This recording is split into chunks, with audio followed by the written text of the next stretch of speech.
اعوذ باللہ من الشیطان الرجیم بسم اللہ الرحمن الرحیم۔ دوستو، قرآن اس کائنات کی اکلوتی ایسی کتاب ہے جو دنیا کو للکار رہی ہے،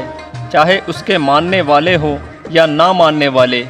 کہ لاؤ اگر تم سے ہو سکے تو کوئی دوسری کتاب اس کے مقابلے میں۔ کتاب تو چھوڑو، ایک چیپٹر، ایک سورت اگر وہ بھی نہ ہو سکے تو صرف ایک آیت ہی لا کر دکھا دو، مگر آج تک کوئی اس کے مقابلے میں نہ آ سکا اور نہ ہی کبھی آ پائے گا۔ اسلامک ونڈر کے ناظرین، آج ہم نے اپنا موضوع سخن اسی پاک کتاب کو بنایا ہے، جس میں ہم قرآن کے کچھ ایسے ایتھینٹک پہلوؤں پر نظر ڈالیں گے جس نے آج کی جدید سائنس کو بھی مجبور کر دیا ہے کہ آؤ مجھ میں تلاش کرو جو جاننا چاہتے ہو۔ اس لیے دوستو، ویڈیو کو آخر تک ضرور دیکھیں، پسند آنے کی صورت میں دوست و احباب کو شیئر کرنا نہ بھولے۔ میں محمد حسین خان سب سے پہلے آپ کی خدمت میں سلام عرض کرتا ہوں، السلام علیکم ورحمۃ اللہ وبرکاتہ۔ مگر اس سے پہلے کہ ہم اپنا ویڈیو شروع کریں، دوستو ہمیشہ کی طرح آپ کا خیر مقدم کرتا ہوں اپنے اس چینل اسلامک ونڈرز میں۔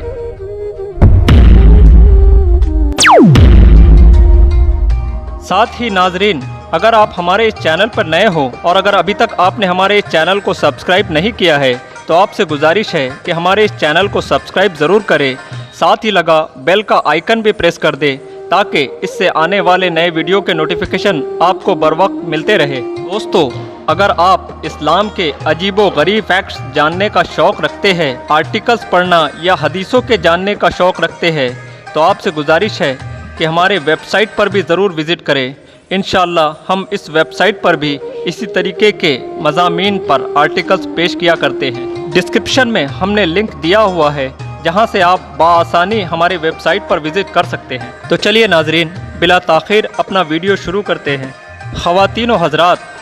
اس پوری کائنات میں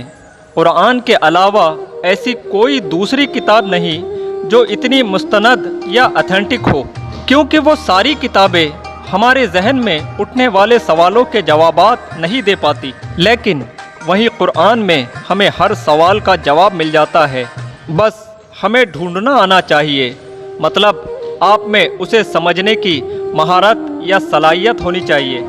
اسلامک ونڈرز کے ناظرین،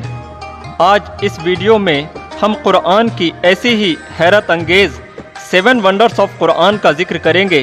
جس نے آج کی جدید سائنس کو بھی اس کا مطالعہ کرنے پر مجبور کر دیا ہے۔ لہٰذا آپ سے گزارش ہے کہ ویڈیو میں آخر تک بنے رہے، پسند آنے کی صورت میں لائک، شیئر اور کمنٹ کرنا نہ بھولے۔ سب سے پہلے ہم بات کریں گے دنیا میں زندگی کی تخلیق۔ دوستو، جب سے خالق نے ہماری تخلیق کی ہے تبھی سے ہم اپنے وجود کی بنیاد کی تلاش کر رہے ہیں، اور اس کا جواب ڈھونڈنے کے لیے ہم لگاتار سائنس کی مدد لیتے ہیں۔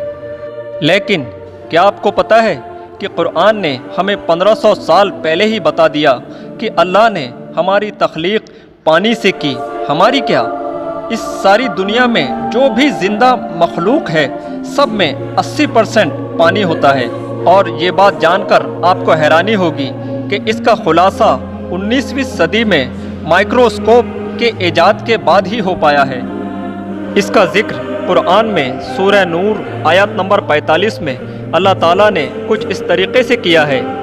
اور اللہ نے زمین پر ہر چلنے والا پانی سے بنایا، تو ان میں کوئی اپنے پیٹ پر چلتا ہے، اور ان میں کوئی 2 پاؤں پر چلتا ہے، اور ان میں کوئی 4 پیر پر چلتا ہے۔ اللہ بناتا ہے جو چاہے، بے شک اللہ سب کچھ کر سکتا ہے۔ اس کے علاوہ سورہ انبیاء آیت نمبر 30 میں اس طرح فرمایا کہ کیا کافروں نے خیال نہ کیا کہ آسمان اور زمین بند تھے تو ہم نے ان کو کھولا، اور ہم نے ہر جاندار چیز پانی سے بنائی، تو کیا وہ ایمان لائیں گے؟ اسی طرح جھوٹ یا جھوٹ بولنے کی خصلت۔ ناظرین، جب انسان جھوٹ بولتا ہے تو دماغ کے کس حصے کی کارکردگی ہوتی ہے؟ اسی کو اللہ نے قرآن میں آپ صلی اللہ تعالیٰ علیہ وسلم کے دور میں کسی مکار اور جھوٹے شخص کو نصیحت دینے کی غرض سے یہ آیت سورہ علق میں 15-16 نمبر پہ نازل کی۔ کہ ہاں اگر وہ باز نہ آیا تو ضرور ہم پیشانی کے بال پکڑ کر کھینچیں گے کہ پیشانی کیسی جھوٹی اور خطا کار ہے۔ ناظرین، 1500 سال پہلے کی یہ بات واقعی حیرت میں ڈالنے والی ہے کہ اللہ نے اس شخص کو جھوٹا کہہ کر خطاب نہیں کیا، بلکہ اس کی پیشانی کو جھوٹی اور مکار قرار دیا، اور اس بات کی طرف اشارہ کیا کہ اس کی پیشانی کو گھسیٹیں گے، کیونکہ جب کوئی انسان جھوٹ بولتا ہے یا کوئی نقل و حرکت کرتا ہے تو یہ اس کے دماغ کے اگلے حصے کی کارکردگی ہوتی ہے، نہ کہ پورے دماغ کی، کیونکہ دماغ کا یہی وہ حصہ ہوتا ہے جو سوچی سمجھی کارروائی کے لیے ذمہ دار ہوتا ہے، جسے سائنس کی زبان میں فرنٹل لوب کہتے ہیں۔ دوستو، آج کی جدید سائنس ہمیں بتاتی ہے کہ دماغ کے آگے والے حصے ہی ہماری حرکتوں اور جھوٹ بولنے کے لیے ذمہ دار ہوتے ہیں۔ اس بات کا خلاصہ بھی ہمیں 20ویں صدی میں تمام میڈیکل ایکوپمنٹس آنے کے بعد ہی ممکن ہو پایا ہے۔ خواتین و حضرات، 19ویں صدی کے آخر تک کوئی قرآن کی یہ بات ماننے کو تیار ہی نہیں تھا کہ پہاڑ زمین کے لیے لنگر یا کھوٹے کا کام کرتے ہیں، یعنی اس کی جڑیں زمین میں بہت گہرے تک موجود ہوتی ہے۔ پھر 20ویں صدی کے شروعات میں مشہور سائنٹسٹ فرینک پریس نے اپنی ریسرچ کے بعد اپنی ایک کتاب دی ارتھ میں لکھا ہے کہ پہاڑ زمین پر ایک کھوٹے کی مانند ہوتے ہیں، جتنا زمین کے اوپر ہوتے ہیں اس سے کئی زیادہ زمین میں دھسے ہوتے ہیں۔ اور حیرت کی بات تو یہ ہے کہ یہ معلومات بھی 20ویں صدی میں پلیٹ ٹیکٹونک ٹیکنیک کے ایجاد کے بعد ہی حاصل ہو سکی ہے، جبکہ 1500 سال پہلے ہی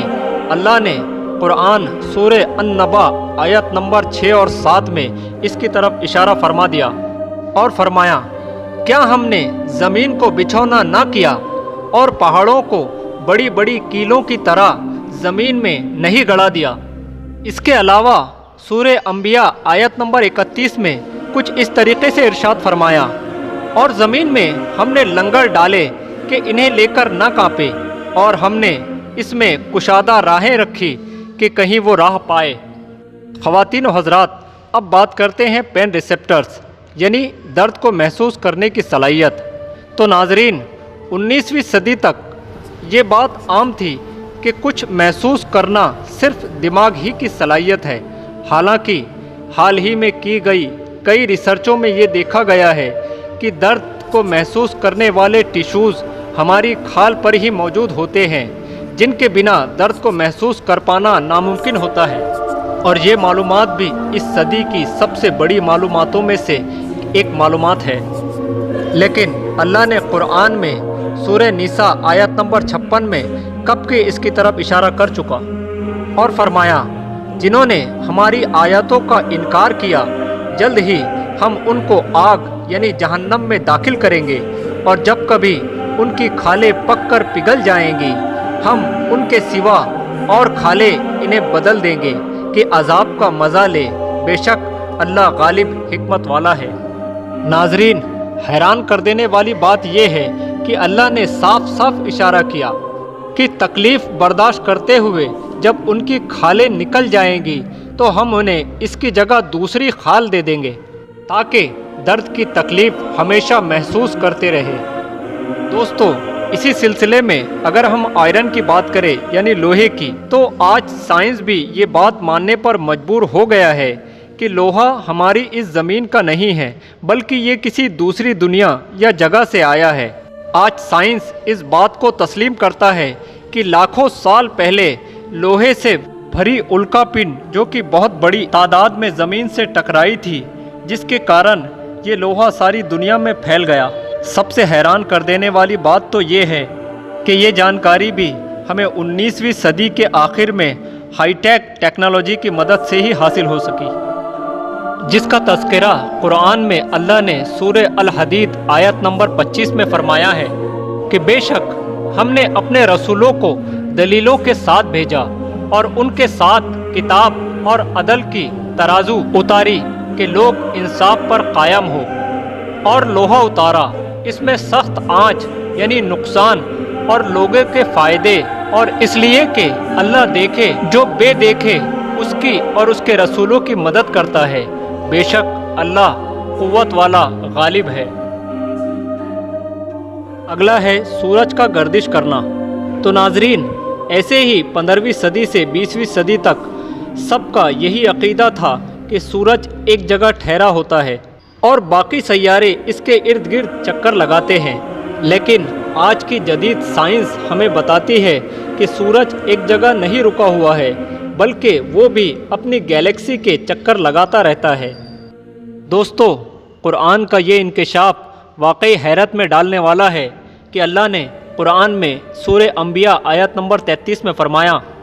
اور وہی اللہ ہے جس نے رات دن کو پیدا کیا اور سورج اور چاند کو بھی۔ تمام آسمانی قرے یعنی پلینٹس اپنے اپنے مدار کے اندر تیزی سے چلتے جاتے ہیں۔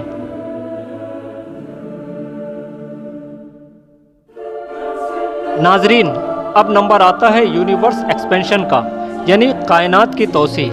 دوستو، کیا یہ بات حیران کر دینے والی نہیں کہ سب سے پہلے اللہ ہی نے ہمیں قرآن میں بتایا کہ یونیورس یا برہمانڈ لگاتار بڑھتا جا رہا ہے، جبکہ اس کا ثبوت ہمیں پچھلی صدی کے ماہر سائنسدان اسٹیفن ہاکنگ کی کتاب a brief story of time سے ہی ملا، اور انہوں نے اپنی کتاب میں یہ تسلیم کیا ہے کہ کائنات کی توسیع کا انکشاف اس صدی کا سب سے بڑا خلاصہ ہے، یعنی کھوج ہے۔ سب سے چونکا دینے والی بات یہ ہے کہ اللہ نے یہ ہمیں اس وقت بتا دیا جب ٹیلیسکوپ جیسی جدید ٹیکنالوجی ایجاد بھی نہیں ہوئی۔ قرآن سورہ الذاریات آیت نمبر 47 میں اللہ تعالیٰ ارشاد فرماتا ہے، اور آسمانی کائنات کو ہم نے بڑی قوت کے ذریعے بنایا، اور یقیناً ہم اس کائنات کی وسعت اور پھیلاؤ دیتے جا رہے ہیں۔ خواتین و حضرات، کیا یہ بات حیرت میں ڈالنے والی نہیں کہ 6 اور 7ویں صدی کے سائنسدانوں کے لیے ایسے انکشافات کر پانا لگ بھگ ناممکن تھا؟ یقیناً یہ اس ذات کا کام ہے جس نے یہ کائنات کی تخلیق کی، اور وہی عالم الغیب ہے۔ ناظرین، اس کے علاوہ بھی قرآن میں بہت کچھ موجود ہے، جیسے بلیک ہول، ستاروں کی گردش، کیمسٹری، فزکس، بائیولوجی، میتھمیٹکس، ہر اس چیز کی نالج جو آپ کو چاہیے۔ شرط صرف اتنی ہے کہ آپ قرآن کا مطالعہ کریں اور اس کو سمجھنے کی صلاحیت حاصل کریں۔ آپ کی اس بارے میں کیا رائے ہے، ہمیں کمنٹ میں ضرور لکھیں۔ ناظرین، امید کرتے ہیں کہ یہ ویڈیو آپ کو ضرور پسند آئی ہوگی، لہٰذا لائک، کامنٹ، شیئر اور سبسکرائب کرنا نہ بھولیں۔ اسی کے ساتھ آپ سے وداع لیتے ہیں، انشاءاللہ پھر ملاقات ہوگی کسی نئے ویڈیو میں نئے ٹاپک کے ساتھ۔ جب تک اپنے گرد و نواح کے لوگوں کا دھیان رکھیں، دعاؤں میں یاد رکھیں۔ جزاک اللہ، اللہ حافظ۔